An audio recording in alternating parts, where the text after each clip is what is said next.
What's happening, folks? I'm back with another reaction, back with some more Duran Duran. We're going back to their 1983 album, Seven and the Ragged Tiger again. As I've mentioned in a couple videos where I've been reacting to this album, it very much has a classic Duran feel to it already, and a couple of the songs have sort of rekindled ancient memories of hearing the songs on the radio, even though by name I hadn't recalled them in the way I did Rio and Hungry Like the Wolf. Sort of like Save a Prayer, which is to say, that was another one, even though that's on Rio, where I didn't remember the name at all, but the moment it started, it was like, oh my goodness, not only do I know this song, I remember really liking it. So it will be a continued possibility as we go through this album that there might be others that sort of rekindle those same ancient memories, so we'll have to see. But we're up to the fourth tune, which is I Take the Dice. Very interested by the title. Obviously, dice relate to games of chance. They also relate to potential series of outcomes, which are, in that case, sort of arbitrarily decided upon by the bounce of the dice, the roll of the dice. So there is a sort of probabilistic nature to anything that includes dice, but it also, the phrase, I take the dice, seems to refer to sort of taking control of those instruments of causality and probability, which is to say, at the very least, you'll be the one throwing the dice as opposed to someone else casting your lot or casting the die in your favor, or not in your favor, but in your name. So there is a degree of agency that I think stands out from the title, but also an unpredictability, a lack of certainty in terms of what the ultimate result will be. I am curious. I did notice, because I was, I'm always updating my Discogs collection, and I noticed there are a couple tracks on this with backing vocals. The Reflex I already listened to. It includes B.J. Nelson and Michelle Cobb's. Same thing as Union of the Snake, which I listened to like a 45 remix of, I think, because I do have that on vinyl. It was one of the first reactions I did of Duran Duran. But yeah, as far as I could tell, on this tune, I Take the Dice, it doesn't have any listings for credits. And I will admit the liner notes for this album are already up on my sort of collage or montage here, so I don't have that to flip through. But as far as I know, this is just the band. But like I said, I'm intrigued by the title and the way it seems to mix probability with agency and control. So we'll have to see how the Sonics maybe manifest that. And again, we'll have to see if this tune is in any way familiar by memory. But without any further ado, let's get to it. This is I Take the Dice by Duran Duran on their 1983 album Seven and the Ragged Tiger, though as I think I mentioned before, my version of the CD is a 2003 reissue, and it's remastered.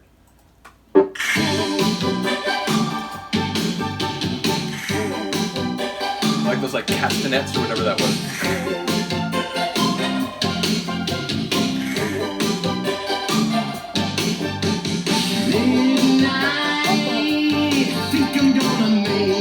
It does sound like classic kind of 80s, but yeah, I don't think I know this one, at least not so far.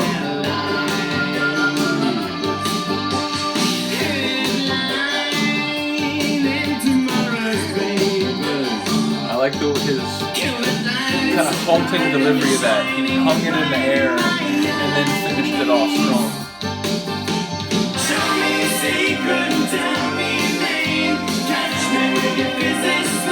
Why is it always the chorus? I have heard this.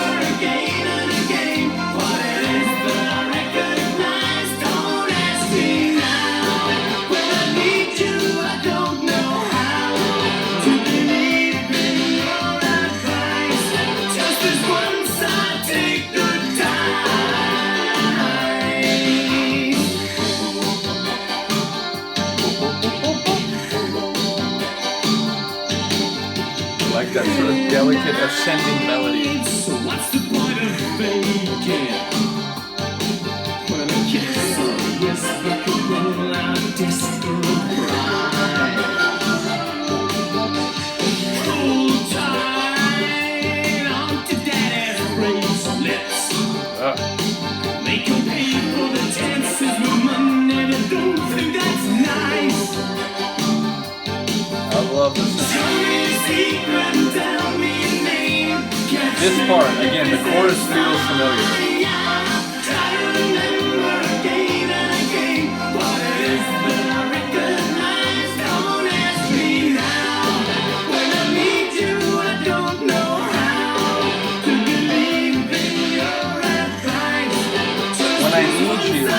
don't know how to believe in your advice.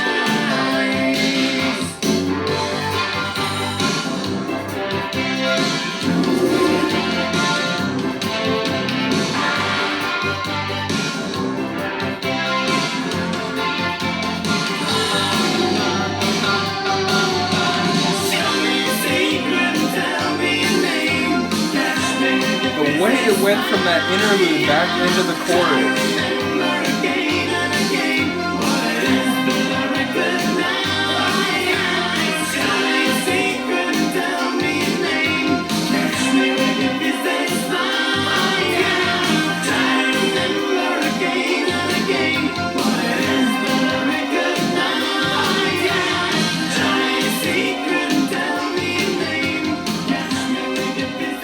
I love how a tune that has already basically laid all of its sonic cards out on the table can nevertheless reshuffle them and rearrange them and present them in a way that explodes my brain, like 3 minutes into the tune. Again, we had already heard the chorus, we had already heard all the sort of sonic elements, but the way it went from that interlude and sort of powerfully like lashed back into the chorus again, that blew my mind.